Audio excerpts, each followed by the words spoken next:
I just said I thought it was a pretty good idea of maintaining expectations. Okay.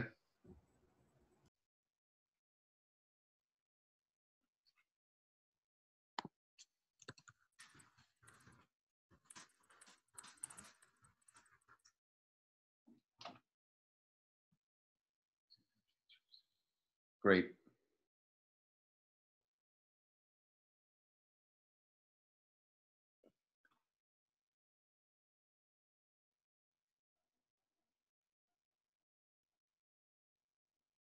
Kayvon, I'll send this over to Alex so he has this on this information on his radar. Sounds good. I also think Alex and I are workers, right? Mm-hmm. So I think this has a higher scope than just the workers. Okay. We're just the soldiers on the ground. Yes. Got it. Cool. I'll dig into this later on. Thank you. Bet.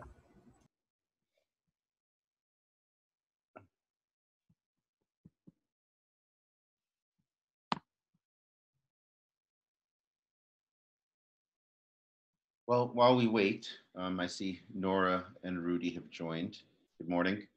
You guys have any stories or articles or things that you'd like to share as we wait for Greg to get on the call? None for me that come to mind, but I haven't had enough coffee. I'm having my coffee right now.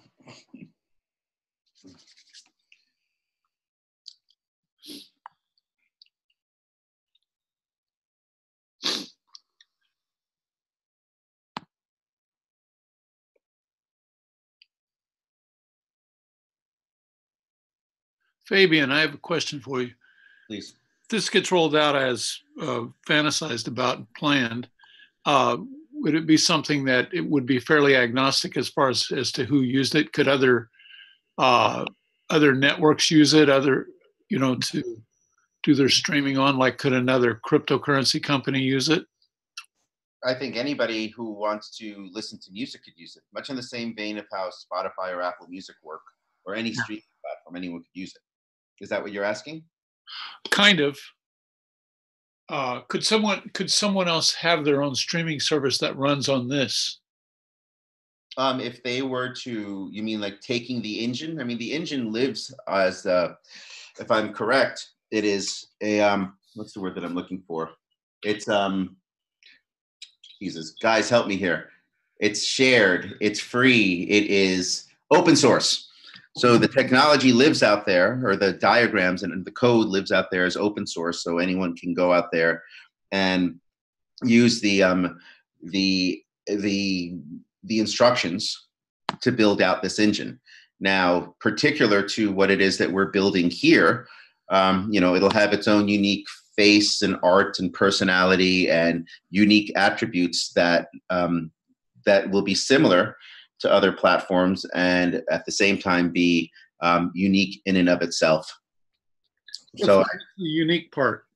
The unique part is the secret sauce that's under the hood that I don't want to talk about on a public recording. But I'll tell you, I'm happy to share that with you on a phone call. Okay, all right. Yeah. I have a question for you, Rudy. For who? For you, Rudy. Maybe Okay. if you explain what you mean by another streaming service. If you could re-ask that again, maybe a different vocabulary, maybe I can understand. Well, I have the advantage of not being completely computer literate. So meaning that whatever I ask is something a lot of people would ask. And I'll try to do a better job of asking. If this is open source and anyone can get at it, first of all, what do you have to protect your own work on all of this, your own investment in it? What makes the license worth anything if everyone can use it? Or am I wrong about that? And then secondly, if another network out there, say Blockcoin, decided to have make streaming possible through their company, could they use this, and what would they have to pay to use it? What would a license be then, and what part wouldn't they get? What part is protected? I guess that's what I'm asking. And I see. maybe, Yeah. So let me take the first part because I can talk in terms of that. okay.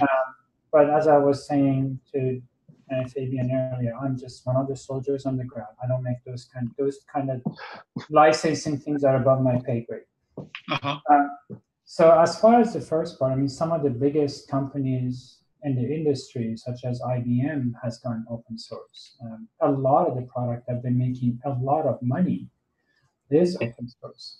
The thing with open source is that, like, even if you go to a project like ours, RSong, which is relatively new, I mean, we've been at development, it's not like we've been at development for 10 years. Yet in such relatively short period of time, there is thousands of lines of very complicated, complex code. So yeah, somebody can go and look at that repository, but by the time they come up to speed, Kevon, you cut out. Is it better now? Yeah, I can hear you. No, I can hear him. Yeah. Okay, that's weird. Suddenly I couldn't. Yeah, so by the time another entity comes into speed and spends the money to understand what this thing is doing, it just defeats the purpose. So that's the thing about open source. And does that resonate? Does that explain? Does that answer your open source question? Yeah. So you're saying that the time and energy it would take to do it isn't worth it. Exactly. And so a lot of us that do open source, the idea is, first of all, the community will help us to shore up a lot of our coding to make sure that it works because they're interested. And then secondly, it opens a lot of avenue for consulting. I mean, IBM changed their model completely in the 90s and 2000 from being a big producer and protecting all their assets and all that to basically open sourcing everything and making a lot more money doing consulting. Yeah, I have to second that. I also think that there are a lot of hidden assumptions and questions like, how is your thing protected? So the first thing is we don't actually own that which we can't usefully engage in. So engagement is 9/10 of ownership. In fact, it's probably 99/100 of ownership. I used to, when my daughter was sort of figuring this out, and she had a mountain of clothes that she couldn't actually maintain, I would say, the clothes you own are the ones you can actually maintain. Yeah. It's the same thing with code, right? So code, the code you own is the code you can actually get your arms around. Otherwise, you don't actually own it.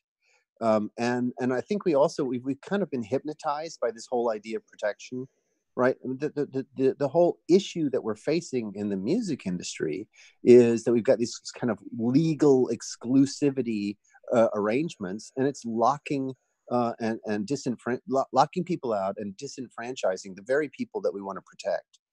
So I really don't believe in a lot of this legal protection stuff. Engagement should be the measure of ownership, in my opinion. And open source is a really, really good example of a different way forward. Well, Greg, I get what you're saying, because I used to sign NDAs for people who were showing me their espresso bar ideas. And then once you took a look at it, they're saying, we're putting the muffins on the right side of the cash register, not the left. That's their USP. And so what the hell? You didn't have to do that. But I think that I have a question is, what is it we have to sell, period?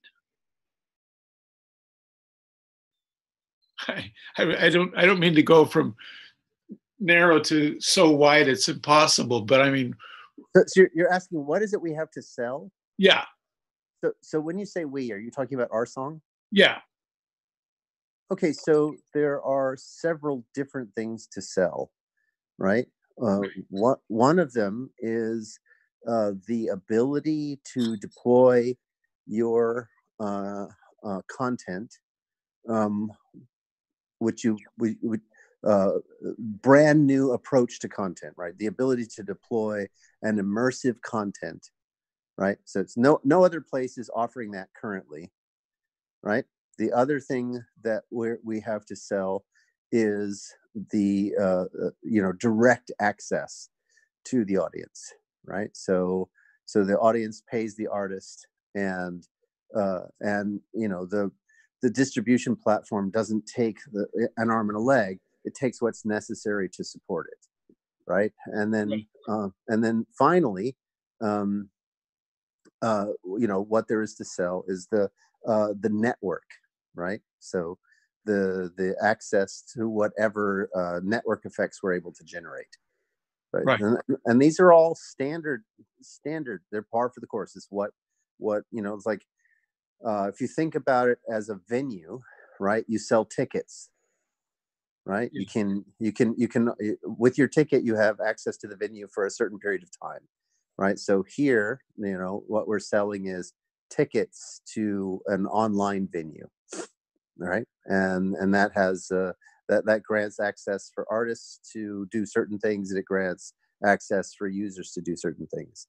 And if we do it right, that venue has really extraordinary value that grows over time. So that's the way I think about the three things that are being sold. But I mean, I'm open. What do other people think? I actually, I think, I hate to speak for Rudy, but I'm going to speak for him anyway. Please do.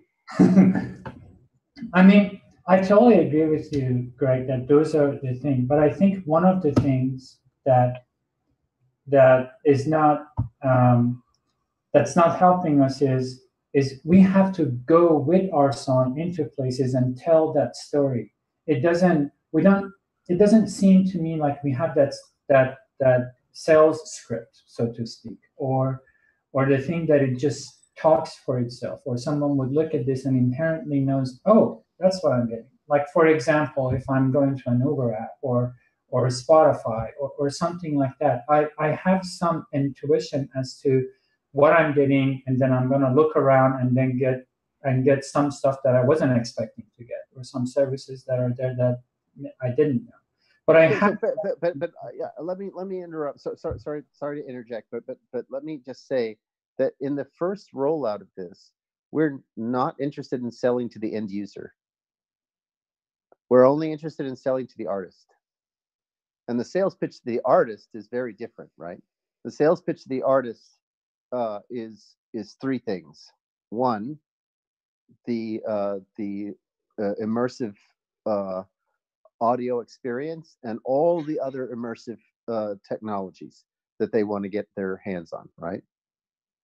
Two, it's the reporting and accounting, right? That's the biggest thing. And then three is their seat at the table with respect to shaping the token economics. So that's what we're selling to the artist, and we only need to make that sales pitch for the right 100 artists, at least initially. The problem is still the same, though, whether you're selling to the public or the artist, in large part, because either way, you can't afford to confuse them. And secondly, you have to actually make a case for this is worth doing over all the other things out there that they could be doing. So there's still a PR and a sales element that should definitely be honed. So I agree with you that we need to hone the thing, but in some sense, our audio partners have been honing this for the last 5 years. They have a really, really good sales pitch. I don't know if did you end up going out to immersion? Yeah. Okay, all right. So again, I just want to be clear. The cost of selling to the end user is about, let's say we're on the low side of it, right? We don't have the kind of spend that Facebook did on people to bring heads to the platform, which was, sometimes approaching $50 a head. Okay, let's say we're at the low end. We're at about $19 or $20 per head. To reach the first million users, that's $20 million. Right. Yeah. Right. No, so whereas even if we bought airfare for 100 artists, we don't even break $50,000 to bring 100 artists to immersion.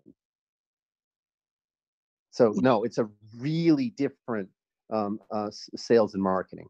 Well, I'm glad you're saying that, because the difference between going out to immersion and seeing it for yourself and hearing the pitch, and then just not hearing that and hearing people talk about it, is vast. That difference is one that has to be overcome. So if air tickets are in the mix for various influencers, people who swing a lot of weight in the industry, then great. That'll probably work. Oh yeah, no, that's exactly the strategy, right? So for the right 100 artists, it's a high touch strategy, right? It's in person, face to face. You got to see this, right? And the biggest hump we have to get over is to get them, people like that. They have very busy lives, right? Their attention is not easily turned in the direction of something, right? So there has to be a reason. It has to come from a trusted source, or it has to be really eye catching or eye popping. Or something along those lines. But once you have their attention, you have a slice of their time, then a high touch engagement. What we've seen over and over and over and over and over again is, once we put artists actually in front of the stuff, they go bananas. They say, I can't ever release content on any other format ever again. I just can't mix in the old way anymore. Right. So that's the challenge. But that makes that keeps that spin, way down, by comparison to the user acquisition spend for WhatsApp, it keeps the user acquisition spend down like 3 orders of magnitude. So that's the strategy. Well, you probably don't need 200 of those people. You only need about 15 of them. I think, yeah, and we can quibble about the numbers, but I think it's 3 digits. Okay.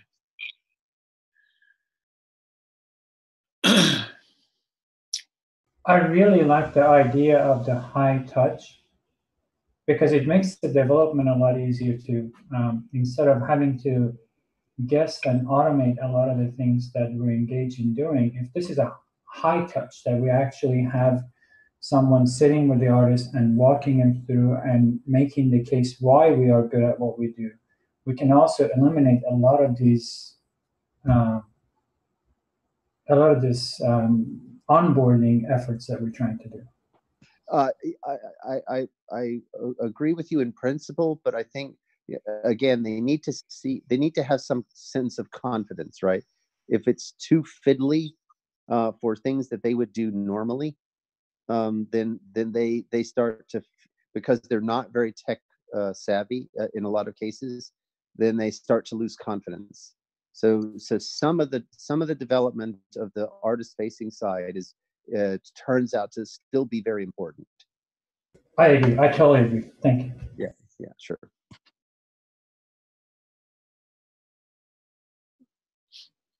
Well, all of this seems to be the usual problem of how to translate to the various levels of understanding what needs to be translated and not get those layers mixed up. Rudy? I have a question for you, Greg. This because we're likely to RSong. 1 second, sorry. To turn off my Bluetooth. My apologies. So since we're likely to sell equity, will the directors or shareholders of the B Corp have direct control over the network properties of RSong? So if they wanted to increase transaction fees for some malicious reason, or would the network still be owned by the co-op or maintained by the co-op? Or I guess the network or the application itself, as the application, there's still network fees, and because it's still running on the blockchain, right? So you're still setting like these transaction properties on RSong, correct? Is that the vision of how it works? So is it similar to like any other DApp that runs on Ethereum? Yeah, so it's a really good question. Yeah. Remember that our chain is fundamentally sharded, and what we want is for the RSong application to have its own shard. I guess my So- question is, if someone socially engineers their way into RSong from an executive or board level and starts fucking things up, what are the consequences on the network? What's the game theory to protect the network and its users? Yeah, I was basically Okay. just trying to answer that. Cool. Yeah, so it's a great question. It turns out to be beneficial for RSong to have as much control over the shard where the data lives as possible, right? So they don't, and it also it's important for the network that the data doesn't live on the mainnet shard, because otherwise the mainnet, the top level shard or the root shard gets too slow. So both of those incentives are aligned. But the flip side is, if there isn't a pool of validators in the RSong and the shards that are ultimately managed or serving up RSong content that is independent of RSong, right? So if they're running, if the only validators that are associated with the RSong content are directly controlled by RSong, then they effectively have total control over transaction fees and everything else. Does that make sense? Yeah, that makes sense. Right. So there's a way in which they can incentives can be aligned in terms of goodwill, right? So if RSong, as a part of their community effort, makes it so that validators can validate in their shards, and those validators are independent of RSong, then they get two things. One is the security and availability of the network goes up without increasing the spend, the operational spend that RSong has to put out, right? So they're basically offloading some of the security and availability to third parties or independent parties, right? And the other thing is, it increases goodwill in the community and the network, right?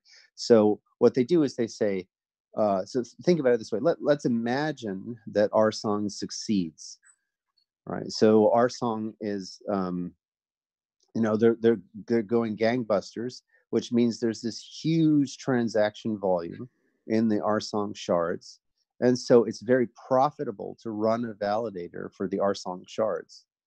So then that becomes an economic opportunity for those who want to participate in that shard. So RSong makes money because they're running validators, but then also they invite other validators in, and that becomes an economic opportunity for them as well. Is that making sense? Yeah, it's making sense. I guess my only question is, can those external validators collude enough to the point where they could attack the RSong shard or main shard? I mean, these kinds of game theoretic considerations need to be. It's a really good idea to think them through. Certainly, right. If 90% of the validators were all coming in from, let's say, North Korea or something. Well, I wasn't thinking North Korea. I was thinking Apple Music. Okay, Apple, yeah, sure. Right. So Apple Music decides to try to take over RSong, and the way they try to do that is by steadily bonding more and more validators and edging out the RSong validators. Right. So that's a particular kind of attack that we could consider. So in that case, if Apple Music is the only owner of all the validators, well, yeah, it's an Apple Music shard. You could still fork though as well. You can always fork. Right. Yeah. Exactly. So worst case scenario, we could just say, well, we're forking, so you can go with Apple if you want, or yeah, exactly. Yeah. That's exactly, and that's sort of the beauty of the sharded decentralized solution. That's exactly right. Right. So yeah, because I mean, the only real attack that I've seen in the wild is really the Ethereum Classic reorg attack, and then the DAO attack, and then there was really, I mean, like full blown 51% attacks. I haven't really seen. It's very rare. I'm pretty sure that they probably occur on small chains, but certainly not POS systems that are like of huge network value. So this is all going to be very interesting to see. No, I think you're absolutely right. But one of the things that's really fascinating about this whole field is we now get to think about these kinds of phenomena in addition to all the complexities of the music industry, in addition to all the complexities of rolling out, a new high performance storage mechanism and a new programming language and yada yada yada. It's like this is one of the richest, most amazing spaces I've ever worked in. Like we're literally bringing in the dimension of the economic game theory as a part of the software service, and it's the first time for me that's been front and center as a part of the design of the system. I don't know about others, but this is really astonishing. But I feel like I'm like talking way too much, so I'm going to shut up. I want to hear from other folks. Well, I second that, and that was the reason I joined. Yeah, I mean, I'm still waiting to build. This is to me just one part of a decentralized social network that we're working towards. So, I mean, that's why the only reason I'm still involved. So, yeah, no, I absolutely feel you, and I think that the team, the people who've come together to put together the work around RSong have a similar kind of vision. Fabian, you're awfully quiet today. I'm here. I'm just creating the space to listen to what everybody's got to say. I echo most all of the sentiments that have come through, particularly that of being able to create the new decentralized social media network that taps into music and social media. And to speak to Rudy, or address what Rudy's questions were about what it is that we're working on creating. I think with all the decades of experience that the team has in in music, in technology, in being a user of all manner of technology, there is I'd like to recognize it as a compilation of thought and a compilation of vision that is being put forward in the business plan and in and what we'll hopefully have the deck next week of what this is supposed to be. And what we're working on accomplishing here, because there's on the surface is like, hey, we're going to put together this music streaming platform. Does the world really need another one? No, it doesn't. But does it have the bells and whistles and the ability of this accounting system, the ability to pay artists every 24 hours? Does it have the ability to store music on chain? Does it have the ability to be able to reward validators?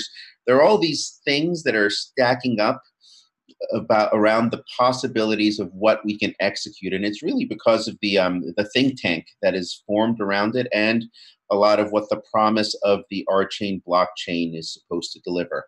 So when all of those factors come together, something really, really remarkable will take place. And I think we've put in quite a bit of time in hammering out in language and words what that is, and I know that Greg has shared the business plan today with the board, and we're going to wait and see what the next steps are going to be. And while they review it, the deck is being created, and we're going for it. But I think, Rudy, I'm happy to have a conversation with you separate from here, just to kind of walk you through some of the unique features that we're looking to put into the system. Let's do that. Cool. Yeah.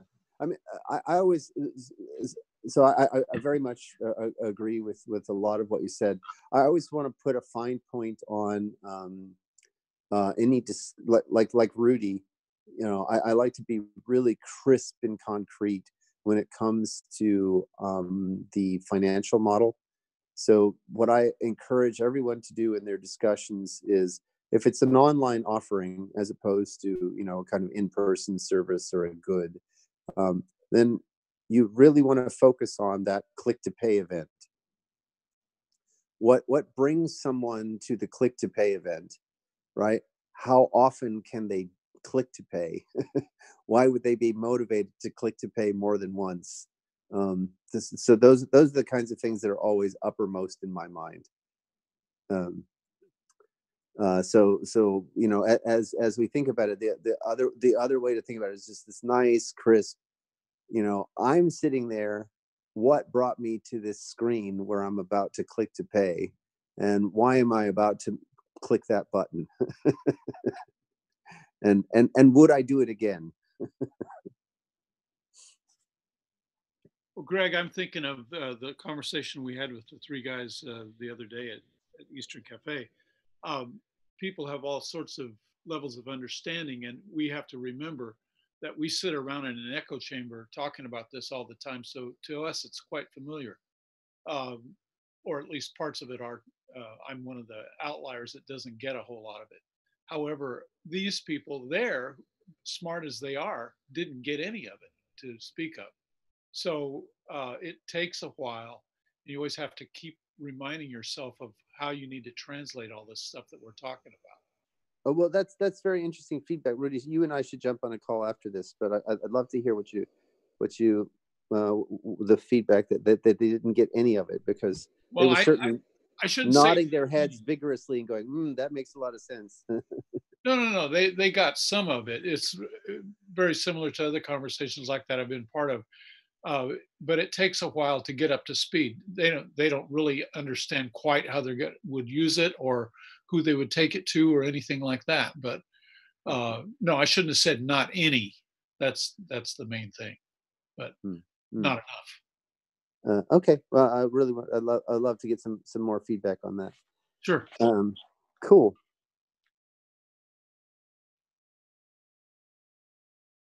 I have some questions. Please, Daryl.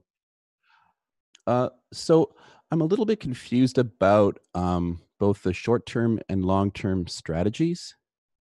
As I understand it, the way I've been brought to understand things is that the short-term strategy is to try to find equity investors to put some money into this so that we can kind of continue to build it, right? Yes. Okay. So and the strategy in attracting equity investors involves getting artists to commit to some degree to have their music on the platform. Mm-hmm. We need to actually get some content on the platform, right? Yes. As part of the short-term strategy. Yes. And the way to entice the artists is to introduce them to the immersion technology. And what were the other two? You listed three ways that an artist would be interested in putting their content on the service.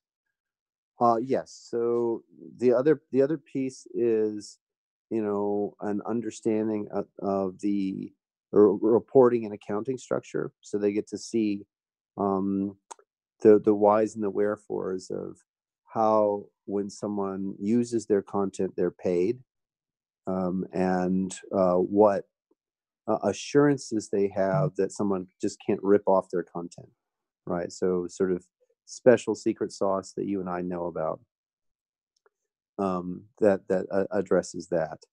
And then finally, they get a seat at the table with respect to the token economics, right? So we, you know, part of getting a group of artists together of some gravitas is that they form a representation of the larger community, to help shape the discussion, the token economics discussion. Okay. So participation in that that caucus. Okay.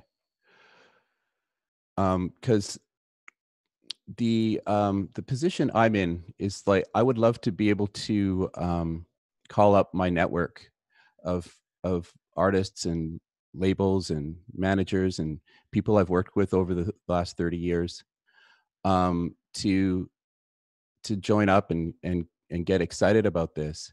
And I have reached out to some of them, and the answer has always been pretty positive. They're like, you know, this is exciting. This sounds like some great possibilities here. And then it's always kind of left with, get back to me when you have something where we know we're going to get paid.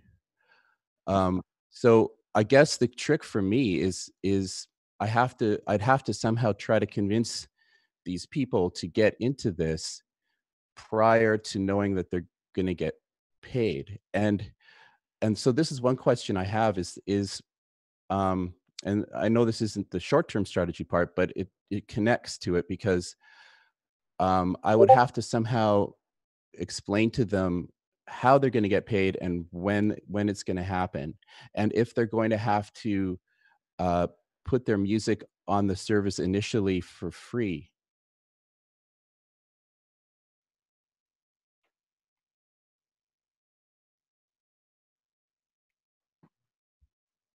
Again, they don't have to put anything on there for free. That's not the intent.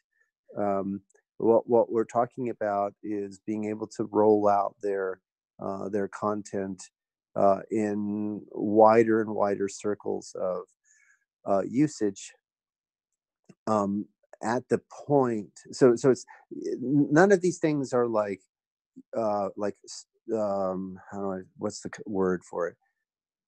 There's no such thing as like you throw a switch and then the whole system is on, right? That's not how large scale systems get built. So what really happens is that there's a series of milestones. So for example, the artist puts some content up, and that content is actually in a holding pen until we verify that they are who they say they are, and all that kind of stuff, right? That they do. Like, for example, we did have a relationship with a fairly large profile artist who will not go named, only to discover that they didn't actually have publishing rights. They had mechanical rights, but they had inadvertently, on contract review, signed away their publishing rights. So even in the case of someone that we know and we respect and we love their work and all that stuff, there's still a process where we have to kind of, dot the I's and cross the T's and make sure that, the publishing rights and everything is in order, is all I'm saying. And so there's going to be a series of stages that we go through, and if we have to serialize them, right? So we have to, build out the entire system before we invite anyone to use it. That doesn't work, right? If we have to invite people before we start building, that doesn't work, right? So all of these things kind of happen simultaneously, right? It's like the old adage about getting these major prize fight lineups, right? So you have to get commitment from both of the fighters, right? So a lot of promoters will promise one fighter that the other fighter is already committed, and then go to the other fighter and say, "Oh, the other fighter is already committed," right? It's that kind of work. So with respect to the artists that you're approaching, my recommendation is you want to actually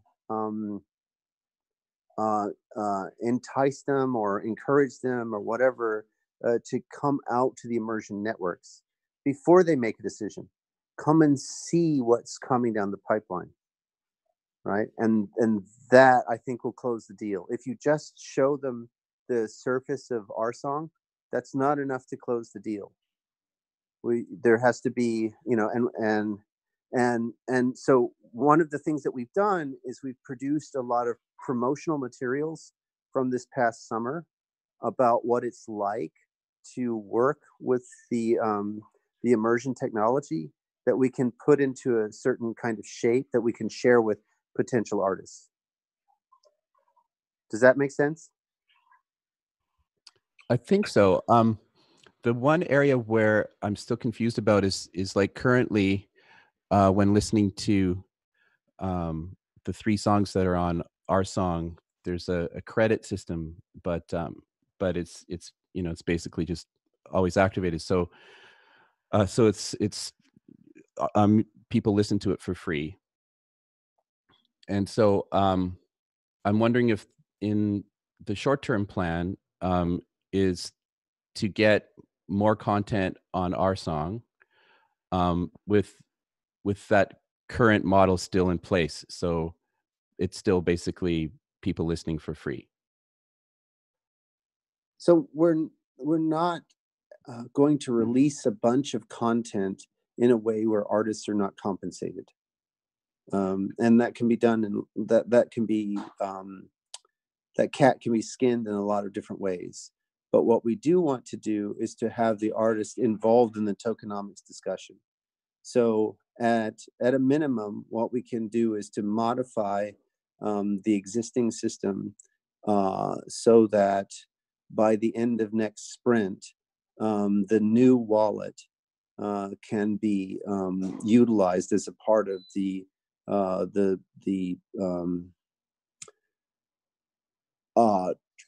transmission of the value, right? But what that means, Daryl, is that we're setting a conversion rate before any conversation with the artist.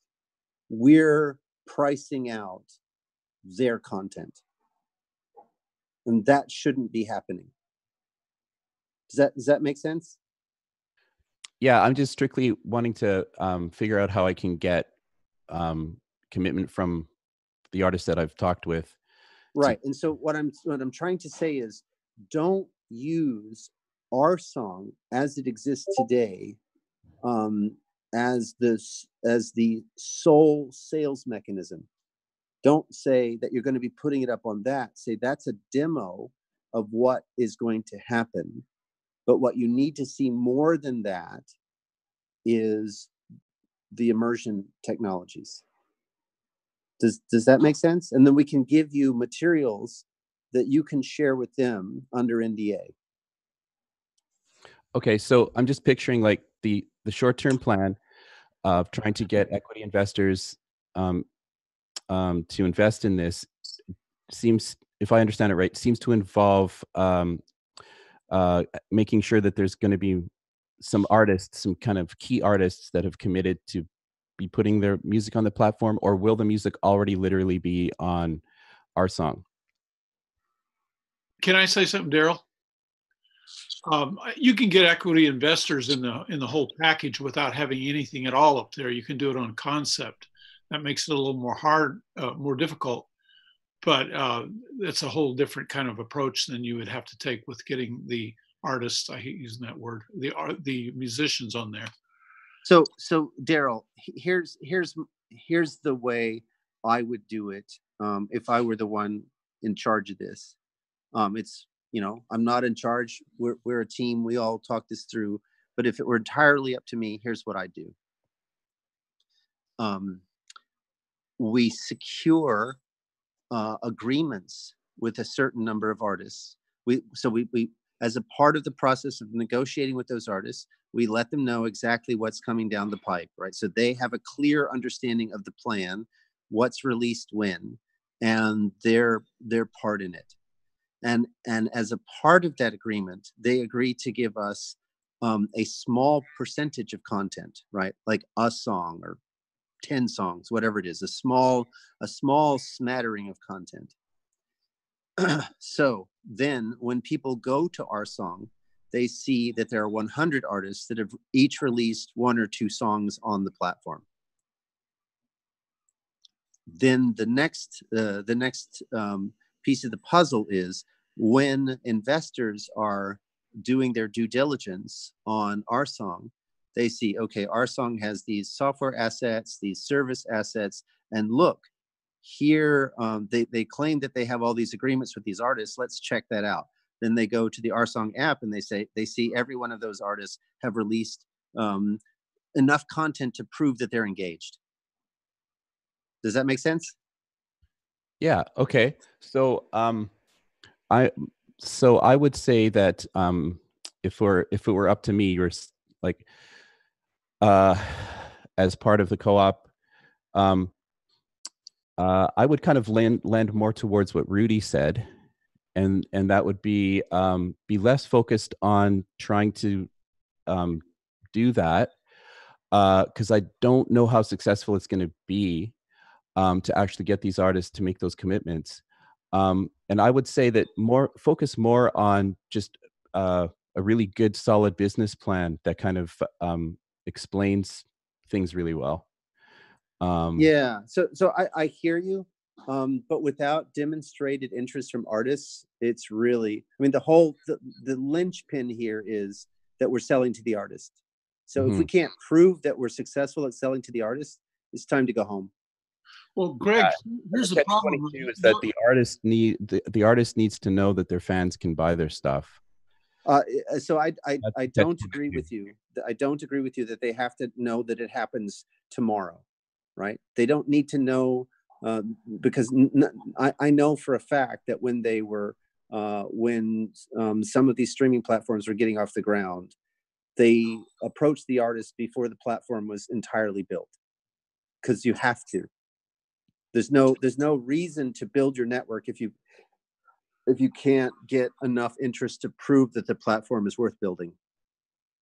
So yes, every single system in of any interest has this Gordian knot to cut, and it's just always finding the right way to cut the Gordian knot. But this is why I'm saying don't sell to the artist on the basis of the platform that is being demoed, right? For exactly the reason you talked about. You sell to the artist on the basis of the total package, which includes the immersion technology.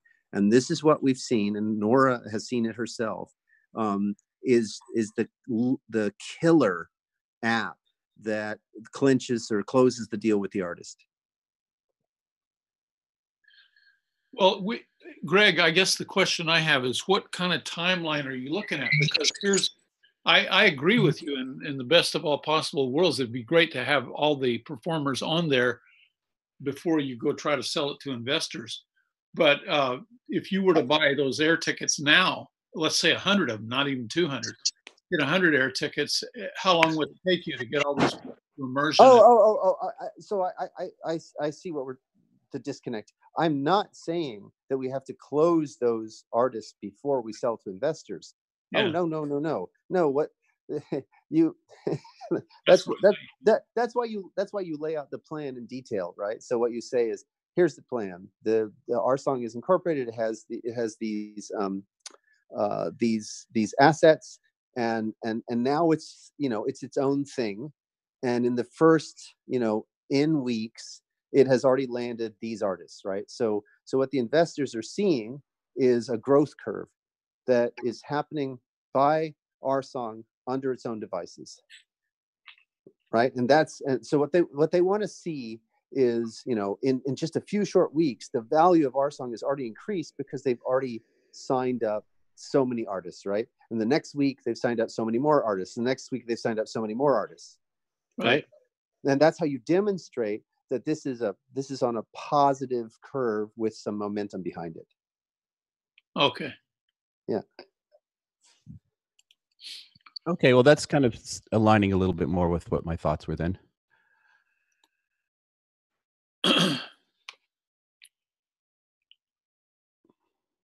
Well, so in terms of extricating this to make it to where people can invest in it separate from the co-op, is that still being done, or what's the?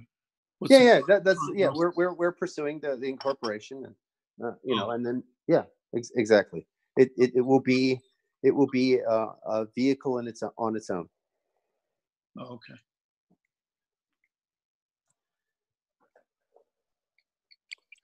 Sorry, I still have another question about that.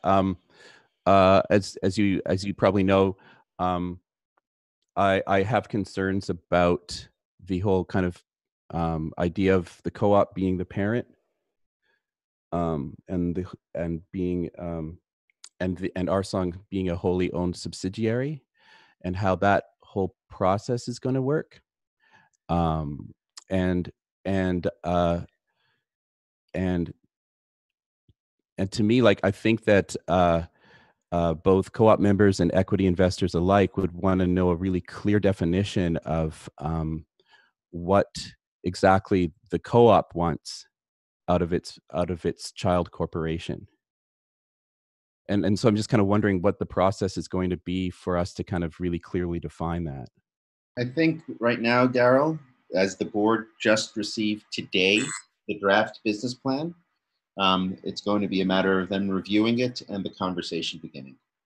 Because we're all still in the very beginning of this entire process. I mean, we're a few steps in it, but they have to review it, and then the dialogue will begin. Okay. So the for-profit corporation hasn't been registered yet, then, I Yeah. would imagine. Nope. Okay.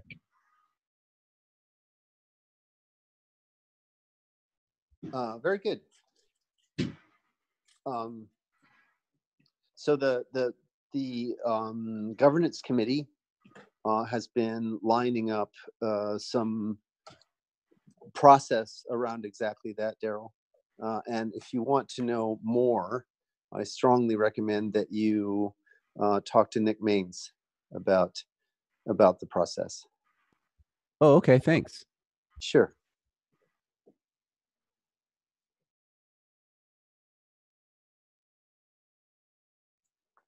There's about 6 minutes left in the call. Any burning issues?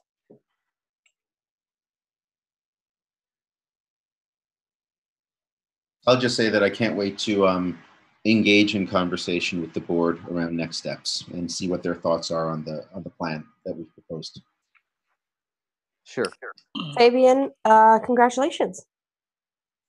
Thank you.